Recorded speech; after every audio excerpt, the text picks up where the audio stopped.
Each Pokemon has its own set of base stats, but said stats vary widely from one species to the next. So good morning fellas, I'm Matt, and today we're gonna look at the most extreme stats in the Pokemon series. We'll talk about which Pokemon has the absolute highest and lowest of each base stat, as well as some honorable mentions. Alright, let's get started. What's up, I'm Elias, and we'll kick things off with Mewtwo. Thanks to its 2 Mega Evolutions from Pokemon X and Y, it holds the record for the highest base attacking stat in both categories. Mewtwo has always been a strong special attacker, and Mega Mewtwo Y takes that to a whole nother level. It's got a base special attack stat of 194, which is the highest by quite a comfortable margin. Mega Mewtwo Y is a menace thanks to its astronomical damage output and access to a great signature move. Psy Strike is a 100 base power special move, but it uses the target's physical defense in the damage calculation. That gives it a way to deal with special walls, which improves its offensive versatility. But despite having such a high special attack stat, regular Mewtwo actually has more damage potential. Menace means that when it attacks, it has to be blocked by 2 opposing monsters. And if you get that reference, leave a comment below, and my condolences for never having a girlfriend. You need to hold Mewtwo Knight Y if you want to Mega Evolve. But if you're planning to use the base form, you can pick whatever item you want. If regular Mewtwo holds a Life Orb, it'll deal more damage than Mega Mewtwo Y. It's also bulkier than the Mega form on the physical side, so base Mewtwo is worth considering on certain teams. But Mega Mewtwo Y brings a bunch of other useful traits to the table. Since it's not holding a Life Orb, it's not taking recoil damage every time it attacks. The Mega form also has more special bulk, slightly higher speed, and a useful ability in the form of Insomnia. So despite not dealing as much damage as the base form, Mega Mewtwo Y is still ranked higher in the viability rankings compared to regular Mewtwo. There's a 3-way tie for the second highest special attack. Mega Rayquaza, Primal Kyogre, and Deoxys attack all clock in at base 180. Not only does Kyogre have an incredibly high base stat, but it also has access to Water Spout. That's the highest power water move in the game, aside from Z moves and G-Max Hydro Snipe. Water Spout is boosted even further by Primordial Sea's Rain, so if Primal Kyogre is at full health, Water Spout is one of the most dangerous moves in the entire game. Meanwhile, the highest physical attack stat goes to Mega Mewtwo X. It clocks in with a base stat of 190, which is a whopping 80 points higher than base Mewtwo. It also gains the Fighting type, which makes the Low Kick a more dangerous option. It's not very reliable in a lot of situations, since it deals damage based on weight, but Mega Mewtwo X is chilling with other legendary Pokemon and Ubers, and you know, legendaries tend to weigh about a gazillion pounds. So Low Kick is a good source of stab damage in Ubers. The second highest attack stat goes to Mega Heracross. It's got a base stat of 185, as well as the ability Skill Link. That allows it to run unconventional but effective sets, with multi-hit moves like Pin Missile, Bullet Seed, and Rock Blast. Cortana is... No! Kartana is third with 181 attack, and Mega Rayquaza, Deoxys attack, and Primal Groudon are tied with 180. Even though Mega Rayquaza has balanced attacking stats, it prefers physical moves in competitive play. That's because its signature move Dragon Ascent is physical, and you need that move to Mega Evolve in the first place. When you're choosing EVs and Natures, you can't max out your attack and special attack stats at the same time. Mixed Mega Rayquaza sets do exist, but those sets primarily invest in physical attack. Deoxys attack is used as a mixed attacker more often than Mega Rayquaza. It's got about 100 million attacks to pick from, including Psycho Boost on the special side and Extreme Speed and Knockoff on the physical side. Unlike Rayquaza though, these sets tend to invest more EVs into special attack, since Psycho Boost gets Stab. What's a third way to pronounce Rayquaza? Rayquaza. Yes, I did pronounce Rayquaza 3 different times in that one. What? 3 different ways, you mean? Joke is over, whatever, I give up. The lowest attack stat is a tie between Chansey and Happiny, with a base stat of 5. Their evolution Blissey has just 10 attack, which is tied for the next lowest with Magikarp and Shuckle. Even though the Chansey line can barely deal physical damage, they learn a ton of physical moves anyway. The lowest special attack is a 4-way tie, between Feebas, Bonsly, Shuckle again, and Alolan Sandshrew. The Cantonian form of Sandshrew isn't far behind either. It's got 20 base special attack, which is tied for 9th lowest. Next up, Regieleki is the fastest Pokemon in the game, which is a huge deal in competitive play. It's got a base speed stat of 200, which lets it outspeed, well, pretty much everything. Even if you're boosting your speed with something like a Choice Scarf or Shell Smash, Regieleki is still probably faster than you. Speed stats are the primary factor that determines the turn order, and moving first has about a quadrillion advantages. On top of that, Regieleki also has access to speed control, because of course it does. Electro Web is a spread move in doubles, and it lowers both target speed stats by 1 stage. So if you have a Pokemon that's fast enough to outspeed Regieleki, no you don't. It's also got respectable attacking stats to boot. To somewhat balance Regieleki out, keyword somewhat, its type coverage is absolutely atrocious. Aside from Regieleki's stab moves and various normal type options, its move pool is, what's the word here? Bad. It only learns 4 attacks that aren't electric or normal type. Bounce is terrible because it takes 2 turns, and its other attacks are usually weak. Ancient Power has a small chance to give you an Omni boost, but 60 power isn't great. If Regieleki is holding an item, Acrobatics is just 55 power. Assurance is 60 base power, but it doubles if the user was previously hit on the same turn. But this is the fastest Pokemon in the game, so that's usually not happening. Regieleki does use Assurance competitively in Gen 8 though, because it deals 4 times damage to Shadow Rider Calyrex, which is one of the strongest Pokemon in the game. Regardless, its move pool is incredibly lacking. And guess what, fellas? Its covers got even worse in Gen 9. Regieleki lost access to Bounce and Assurance in Scarlet and Violet. This guy basically runs laps around the battlefield, does a bunch of electrical nonsense, and explodes on alternate Thursdays. Despite its shortcomings in the coverage department, Regieleki was one of the best Pokemon in Gen 8 VGC, and it also sees use in Gen 9. In singles, it was unanimously banned to Ubers in Scarlet and Violet, after just a day of existing in the game. On top of being absurdly fast, it's one of the best uses of terrestrialization in the game. Bolt Beam coverage is scary, but it's even scarier when the fastest Pokemon in the game can use it. By combining its electric moves of Ice-type Terra Blast, Regieleki laid waste to OU. Now you're just deleting random nonsense? Thank you. Well, it's not random nonsense, it's parts of the script that you have to read. Yeah, so let me read it. Or I could just delete it and take off early.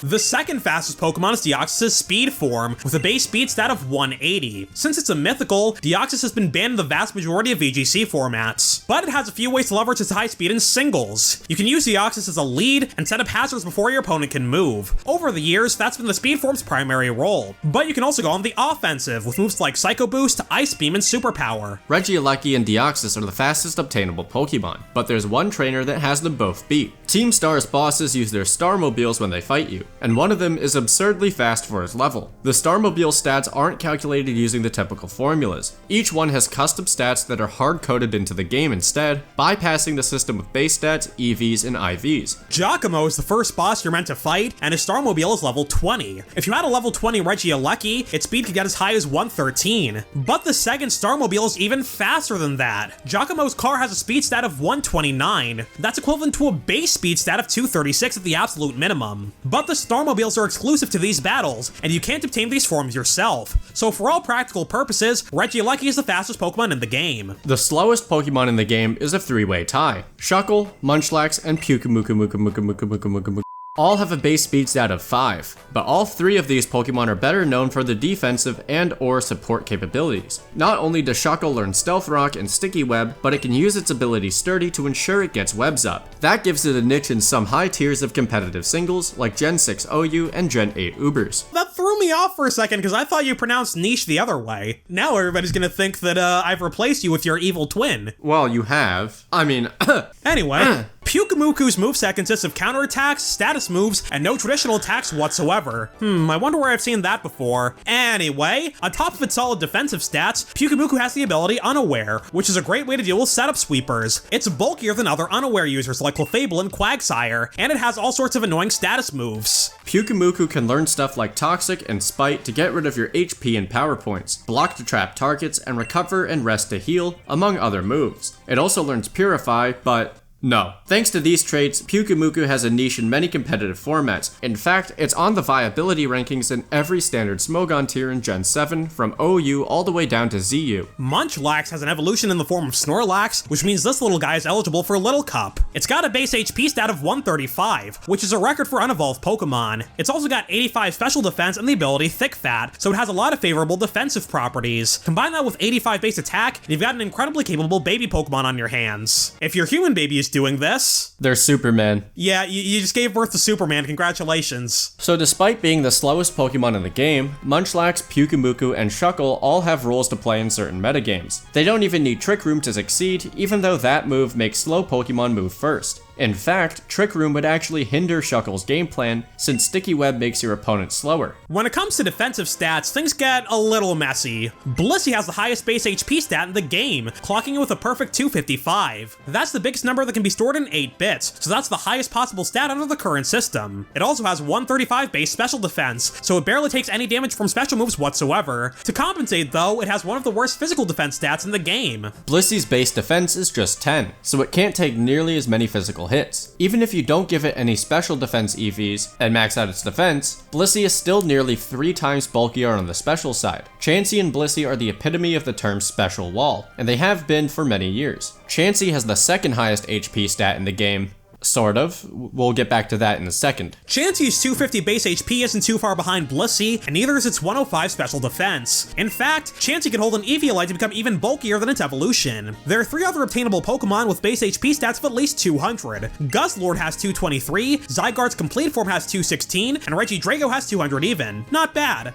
Just for the record, a lot of this nonsense isn't gonna wind up in the video because, you know, it can't be 25 minutes long with 15 minutes of foolishness. If you want to see 15 minutes of foolishness, become a channel member today for as little as 99 cents a month. You'll get access to videos early, and you get to see the foolishness. So true. That gets cut out of our videos because we suck at what we do. The lowest base HP stat goes to Shedinja. Sort of. If you look at its stats, you'll see a value of 1 base HP, but that doesn't quite tell the whole story. Unlike every other stat in the game, Shedinja's HP is hard-coded to always be 1. It doesn't go through any of the traditional stat calculating formulas. You can't give Shedinja extra hit points under any circumstances. Even if you EV train Shedinja, Dynamax it, or feed it a million rare candies, it can never gain any extra hit points. If its HP were calculated normally, its max health would always be at least 11. Alright, so what if we ignored Shedinja? Which Pokemon has the lowest HP stat out of the ones that are subject to the regular formulas? Well, it's a 3-way tie between Diglett, Alolan Diglett, and Eliza's 5th favorite Pokemon, Wiglet. They all have base HP values of just 10, which makes them incredibly frail. To put things into perspective, let's say you're doing a playthrough of a Pokemon game. By the time you reach the end, your Pokemon's levels will be in the 50s or 60s. At that point, most Pokemon will have between 150 and 200 health. Meanwhile, Diglett and Wiglet might never reach 150 HP, even at the max level of 100. The next lowest HP stat is also a tie. 6 Pokemon have 20 base HP, namely Magikarp, Pichu, Feebas, Duskull, Mime Jr., and Shuckle again. Shuckle is getting a lot of screen time today. On the flip side, Shuckle has the highest defense and special defense stats in the game. Kind of. It clocks in with a base stat of 230 in both departments. It also has the ability Sturdy, which ensures it can survive hits from full health. So despite its terrible HP stat, Shuckle can take a hit or 2. This is pretty much a Shuckle video in disguise. Isn't it wonderful? It's got the most min-max stat spread in the game. All 6 of Shuckle's stats are either the best in the game or one of the worst, with no in between whatsoever. Shuckle can also learn the move Power Trick, which swaps its attack and defense stats. So by using this move, you turn the highest defense stat into the highest attack stat. Whenever someone crafts a setup with the goal of doing the most possible damage, Power Trick Shuckle is usually one of the main ingredients. As it turns out though, most of these setups are purely hypothetical. The absolute maximum damage you can deal is 65,535. Anything higher will overflow and wrap back around to 0, potentially multiple times. There are videos out there that show off 500 million, 700 million, or even 2 billion damage setups. Oof, one of these is my own video. Whoops. King the Luck acknowledged the overflow thing in his video, but I wasn't aware of it when I made mine. My bad. You know what would be a cooler video? What? Maximize your damage, but deal 0 in the end, by dealing a multiple of 65,536 damage. Oh, yeah. The game can't actually handle damage values that are this big, because in the vast majority of cases, it doesn't have to. The highest possible HP value is 1,428, which can be achieved by Dynamaxing a Blissey. If you somehow use a move that hits the damage cap, it'll knock Blissey out 45 times over. 65,000 damage is nowhere near the setups you may have heard about, but it's more than enough for the game to function. What were we talking about again? Politics. No. You're right. Out of all obtainable Pokemon, Shuckle's base 230 special defense is the highest in the game outright. Second place goes to Regice, with a base stat of 200. On the physical side, a couple of Pokemon tie Shuckle's mark though. Mega Steelix and Mega Aggron also have base defense stats of 230. These guys have way higher HP stats than Shuckle, which makes them way bulkier on the physical side. The worst defense stat in the game is a tie between Happiny and Chansey. Again, both of Blissey's pre-evolutions have a base defense stat of 5, but like we mentioned earlier, Chansey has an incredibly high HP stat, so by holding an Eviolite and investing in defense EVs, Chansey gains a reasonable amount of physical bulk anyway. The lowest special defense stat is a 7-way tie. Igglybuff, Carvanha, Caterpie, Weedle, Stonejourner, Magikarp, and Deoxys Attack all have 20 base special defense. Our videos wouldn't be complete if we didn't mention Eternamax Eternatus. This special form is only found in Sword and Shield's Climax, and it can't be obtained by the player through legitimate means. Eternamax has near perfect defensive stats, which contribute to its astronomical base stat total of 1125. That's a full 345 points higher than Rayquaza and Mewtwo's Mega Forms. Those guys have base stat totals of 780, the record for Pokemon you can actually use. Eternamax has 255 base HP, which is tied for the highest in the game alongside Blissey. It also has 250 defense and special defense, which beats Shuckle by 20 points in both categories. If Eternamax were obtainable in the game, it would be incredibly powerful, even more so than Game Freak could have imagined. By investing 240 EVs into a defensive stat, then raising it further with a nature, it'll overflow to 0. That makes Eternamax virtually invincible against either physical or special moves, because dividing by 0 breaks the damage formula. Most of that formula gets cancelled out in that case, which results in a base damage of 2. Pokemon Showdown has a format called Pure Hackmons, and Eternamax absolutely dominates that meta thanks to that trait. Don't put this in the video either, but that's a reference to Anyways, you can put this in the video. Of course I can put that in the video. That's the script that I wrote. That was the joke. That was the joke. Oh, okay. R/whoosh with 8 O's. God forbid I play along. God. No, you can't play along. It's my joke. It's my bit. Aside from Z moves and G-Max Hydro Snipe. We've talked about G-Max Hydro Snipe in a video before. Have we? Yeah, in the video we did with Expel. I usually just tune out for an hour and 30 minutes while we're recording. Whoops. And it also sees use in Gen 9. Oops. Good. Despite its shortcomings, good. Usually when I want to go to a website, I'll just type the first letter into the search bar and it'll autofill for me. Is it bad that when I type P, I get Pokemon Showdown instead of my school's portal? Probably. Oh well.